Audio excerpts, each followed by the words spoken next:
Sure. Again, thanks for joining us. Give you some thoughts on the Kent State game. As I said after the game, as a staff, winning is hard, and to continue to find ways to win, even though we didn't play to our standard. As I told our team, it's good for me to see the disappointment that they had in not playing up to the standard that we set, because it means they're listening, and it means that they care. And so, we had a great film session. Unlike sessions typically when you don't play well, these kids know that they didn't play up to the standard, and they were eager to get in, especially with a short week, and get the corrections necessary. We did find ways to win, and I do think there were some good things we did in the game. Our defense really showed up in the red area. They showed up on third down. On offense, we continue to generate explosive plays, and as we've talked about, the recipe for winning for us is generating explosive plays and limiting turnovers. Well, on the defensive side, it's limiting explosive plays and creating turnovers. And so, again, I thought we did some good things, but obviously not to our standard, which to me is what we've got to get back to. With that being said, excited about the opportunity that Iowa presents for us. Iowa is a typical Iowa team. I've played against them and coached against them since 2005. Kirk has been there forever, and those teams are very consistent in the brand in which they play, and they come with. I expect our fans to show up here. I'm excited about having them here at home in the Shell. Iowa is one of the top defenses in the country. They play very well, very well coached, in that they don't do a lot of things where they beat themselves. They're able to run the football, which in the Big Ten, if you want to win, you've got to find a way to run the football. And, again, will pose quite a challenge. Their quarterback kind of makes them go. They've got a very good running back in Goodson. And then, obviously, their center, a really big-time player, so they're really strong down the middle, as well as having some skill out on the perimeter. Defensively, 97 and 91 are really good players for them. Two of the top leaders of sacks in our league. Number 31, their Mike linebacker, does a really good job. You can tell he's the quarterback on the defense, and then obviously they do a great job of generating turnovers in the secondary with their corners, 33 and then 4 who play some field safety and some nickel. So really talented team across the board. A great opportunity for the Terps here at home, and we'll be challenged Friday, but really excited about it. And some things outside of the game.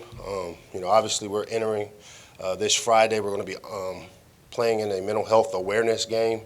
Something that's very dear to me and my family, to bring some awareness to the stigma of mental health issues. And Iowa, I know, is participating, and a bunch of our players here in our athletic department has really supported it, along with a dear friend of mine who's come and spoke with our team the last few years, Rachel Barbeau.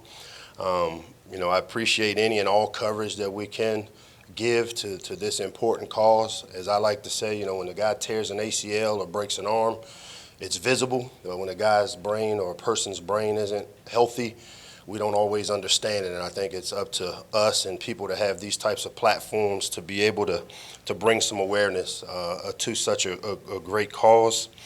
Our captains for this week, Tayon Fleet-Davis, Jacorian Bennett, and then Talia Tungavailoa will serve as our game captains going into Iowa. And with that, I'll open it up to questions.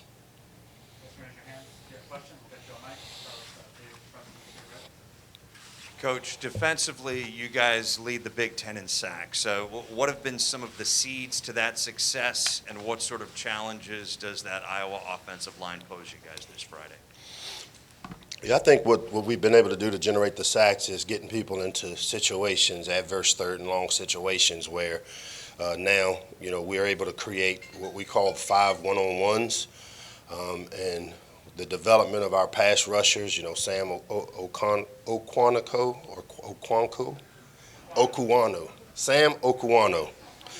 Sam O, we'll just leave it at that, has really developed into a big-time pass rusher for us. And, we hope we can continue to do that. We've seen young guys like Chop Robinson kind of pick up the pace as a pass rusher. Having a healthy Chami has really, I think, helped us. But the unsung guys are those interior dudes that play the four eyes for us. The Greg Roses, the Ami Finals, and the Mo Kites. These guys do a great job of pushing the pocket, and then playing man coverage. You take the opportunities away from the ball coming out fast, and that usually helps with some of the sack stuff. Now, what Iowa tends to do, they're not a big drop back pass team. They're more of a boot naked complement to their run game, which is the outside zone stuff. Not sure we'll have those type of opportunities unless we can get them into some advantageous third down situations where now we're able to create those matchups and see how we fare. Any update on Brandon and Ruben? Yeah, Brandon has not practiced yet. I think he will be a game time decision. We heard some fairly good news in reference to the MRI that, there's nothing structural there. So it's just a matter now of kind of getting him back to where he feels confident in it. With Ruben, we feel like he'll be a guy that'll be able to play for us this weekend. So that's the latest on injuries. Coach, you talked earlier in the season about playing to the standard and not worrying too much about the opponent. That was kind of in the context of games you were expected to win. Is the message just as resonant now when you're bringing a top 5 team in? Yeah, that's what makes the standard the standard. It doesn't change. It's a philosophy of what it takes and how we want to play offensively, defensively, special teams as a team. And to me, the standard is a way of life. It's a 4-quarter team, a team that plays for 4 quarters with great effort and mental intensity, a team that doesn't look at the scoreboard, a team that doesn't ride the wave or the ebb and flow of momentum, a team that plays this play right now, and a team that plays together, a team that puts the work in this week, Sunday through Thursday, in order to enjoy the fruits of the game on Friday. So to me, those are all the characteristics of when we talk about playing to our standard. And again, didn't feel we did it that way last week. Didn't feel like we completed and played to our standard, but that's why we practice and we're getting back to it. I feel good about us thus far, how we've approached this week. But the intensity level and how we prepare shouldn't change based on our opponent, and I think our players understand that philosophy. Hey, Coach. You touched on it briefly during your opening remarks, but I just wish you could elaborate a little more on the mental health awareness game. And I know it does hit home for you and your family. And just if you could elaborate on why this is so important to have this. Well, number one, I deal with the demographics of kids that when you do your research on when these breakthroughs take place, it typically is between 21 and 25. Coaching 120, 121 18 to 22-year-olds. A lot of these guys show up here on campus with what I would call a lot of luggage, things that they've experienced, things that they've seen that aren't atypical of what a 18-year-old should have to have dealt with in their life. There's more and more stressors on these kids that come and play collegiate athletics based off of the social media and all the information and people being able to critique each and every part of their life. And so what we want to do here at Maryland and with Maryland football is create a safe haven for where our players know that they can come, take off the helmet, take off the mask, and be able to say, hey, I'm not feeling good. Coach, I'm going through some things, and I want to talk to somebody. And it's important for me because, again, as a parent who lived through dealing with a child that had mental health issues, there's a lot of things out in society now where, if I wasn't afforded the luxury financially to be able to do it, it's an expensive disease that aren't covered all the time by our medical coverage. And so for me, I just want to be able to create an environment here at Maryland and with our athletic department support that encourages our players that it's okay if you're not feeling good and if you need to talk about things or you have some issues, and we want to be able to be a family environment. That's why we talk about having a football family. Well, these are issues that are real that we deal with on a day-to-day basis and not just what you guys see, the X's and O's that happen on Saturday. There are a lot of things that go on Monday through Friday in these kids' lives, and it's important for us to be able to make it a safe place for them to experience and give them the resources they need to be the best version of themselves. Hey, Coach Locks. You talked right back here. Of corner here. Oh, you got the Hi. camera right there, my bad. You talked about the opportunity you guys have Friday night, and I know you're 4-0 going in, an opportunity to start the season 5-0. Can you just elaborate on, what winning this game would mean for this program and what it would show about where you guys are? Yeah, we aren't even there yet, Alex, to be honest. I mean, I think winning this game, and we don't even talk a lot about winning around here. We focus more on Monday through Friday, making sure that we have a winning routine. And then what happens on game day, we'll deal with and live with those results. We are going to continue to try to be really process-driven in terms of what are the things we have to do to put ourselves in position to win. And, if we're fortunate enough to have a complete week where we do things the right way up through the game and we play to our standard, then it's another win that earns us another opportunity to have another big game the following week. But our season won't be defined by one game, as it wasn't defined by what we did week 1, 2, 3, or 4. So we'll continue to play the next game as the most important, and then at the end of the year, it'll be a lot easier to answer those type of questions. Hey, Coach. Talked about all the talent that Iowa has on defense. Obviously, you guys have a ton of offensive talent as well to counteract that. How do you plan to sort of, stretch out their defense and so it can sort of minimize some of their matchup advantages and turn them into advantages for you? You want me to give you my game plan? Basically, yes. Gotcha. I don't think I'm going to do that. I don't think I'll do that. But no, what we'll continue to do is study what Iowa does. And, today is a Wednesday practice for us, so we're in third down mode, red zone mode. We've spent Sunday was a Monday practice. Yesterday was our Tuesday work day. And so we're still formulating that plan. I mean, they're a solid, sound defensive structure that, year in and year out, this is what you see. And, again, because of the experience I've had playing against and coaching against this defense, it's they are who they are, and I think what we've got to do is our execution has to be at an all-time high, and that's what I was really disappointed more in last week, was that our execution wasn't as clean, or what we weren't as in rhythm on offense as I would have liked. We had some uncharacteristic drops by the receivers.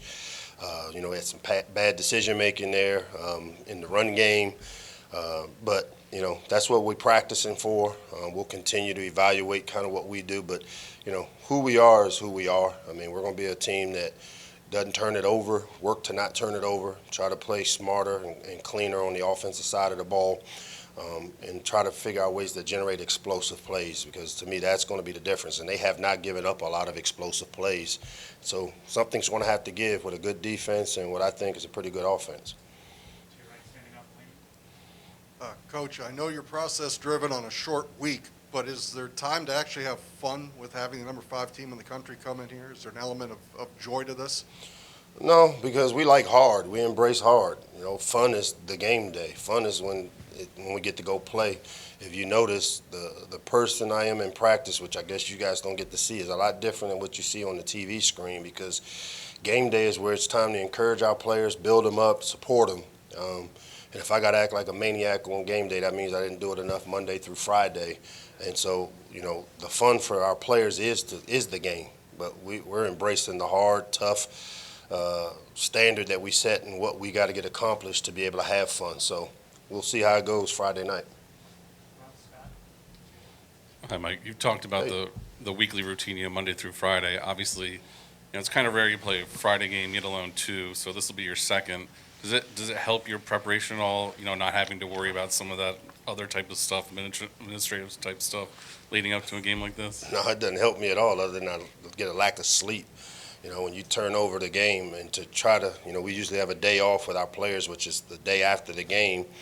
And for us as coaches, after our game Saturday against Kent State, we were up most of the night grading it, quality controlling the game, getting all the necessary finishing touches to get that game behind us, to prepare for a 5 o'clock meeting where we would have to put Kent State behind us and then introduce Iowa and then go out and have a night practice. And so if you ever taught school or any type of professor, there's a lot of planning that goes into having these type of meetings and these type of practices. And, we get behind. And so I guess we're still the new kids on the block with having to play 2 Friday night games and back-to-back weeks almost. And it's just, at some point we'll get full membership to where we may not have to do this and make my life a little easier.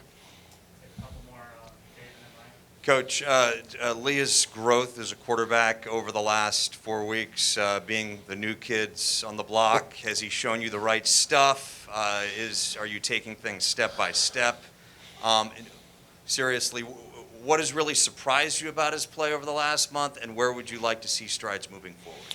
There hasn't been a lot of surprises, Dave. I keep saying it. I had a chance to see this kid play high school football. I had a chance to see him elevate the high school team he played for, Thompson, which is in one of the toughest divisions of, Alabama high school football. He threw for over, I want to say, 14,000 yards in high school in 2 different states. So, unfortunately, he has an older brother that kind of is a famous guy, and sometimes you get kind of pegged as his little brother, but this kid can throw the football. This kid is a serious, really smart, driven leader. And I just continue to see that growth in him where he's getting more and more and more confident in what we're asking him to do.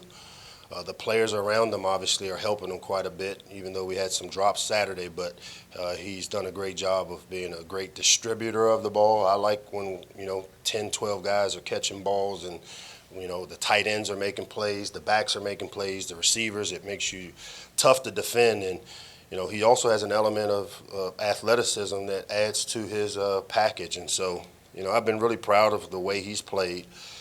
Again, I will caution, and I keep saying this, he is, what is this now, 8 games into a starter at the Division I level. So still just scratching the surface, and like a lot of parts of our program, I still think his best football is ahead of him, but I'm sure glad we got him leading us. Hey, Coach. What's up, Ryan? How's it going? Good, man. You? I just want to get your thoughts on the O-line's effort against Kent State now that you were able to look at the tape. Yeah, we kept our quarterback upright. I think they were honored as one of the PFF, some external place that studies it, one of the top O-line groups last week, and I thought they played pretty well. Anytime you keep our quarterback upright, I think we gave up a sack, and that was more of a coverage sack than a guy getting beat. I like, as I told you, it was the most improved unit last year for us, along with the DBs. We're not as deep as I would like us to be depth-wise, but, the 5 to 7 guys that are playing at a high level, and I've been really, really proud of how they've competed. When you play up front, it's a war. Those guys are banging. They play a lot of plays because we're an offense that plays fast. So, these are big guys that are in great shape and conditioning, and, we just can hope that we stay healthy up front, man, because right now they're playing good, clean, together O-line play up front. Coach, I know, like you said, it's a little tougher to prepare for the short week and the Friday night games, but it also is a pretty big spotlight playing on Friday night as one of fewer games going on. What do you sort of hope that this does, I guess, for your program in terms of fan support or recruiting? Yeah. Or You know what I think, and having been around programs that have won at a high level that have been able to capitalize on how their football programs have been, this is a great opportunity to showcase the university as a whole. I know a lot of the emphasis is on the football part of it, but we're a top 20 academic institution located in the most powerful area in the world, and to have all the eyes that we possibly can have following the University of Maryland, not just the football program. I think to me, you can't pay for these marketing dollars for all the academicians and all the great things that are going on our campus. So hopefully, people are able to take notice that, we're building a football brand, but we've got a academic brand, and we've got great people, and we got a great location that should, continue to be showcased. What a great place the University of Maryland is as the flagship university here for the state. Hey, Coach. With a handful of injuries on the defense and not knowing exactly who's going to be on the field for you week to week, what has preparation been like, and how do you think the team has been rising to the challenge to meet the standard that you want them to meet every week? Well, the standard doesn't change based on who's playing. The standard is something that's set for everybody on our team. I know you asked the question after the game about playing a lot of players. Now you see why we play a lot of players. I think it's important when I look at things from a macro view that, these injuries are part of the game. Football is a physical, tough sport. We teach it that way. We want to play it that way. And so there'll be casualties from playing this type of sport. And so what we've got to do is have the next man up mentality, and we try to, develop our roster with the way we practice. We are always, nobody sits and lets grass grow under their feet on our practice field. Even if they're on the scout team, they're being coached, they're being developed. A great example is Kobe Thomas did not take one snap with our defense last week, not one. He was on the offensive field being the other team's defense. But because of how we develop our players during training camp, because of what we do in our individual development, he was thrown in there and played pretty much the whole second half and played really clean for us and really earned opportunities to now go be a part of that rotation. And so that's why we practice the way we do. That's why we play a lot of players, because you're going to have those type of injuries, and your players need to be developed in a way that when their numbers are called, they can go out and perform and not have a huge drop-off in the talent level. Thanks, guys.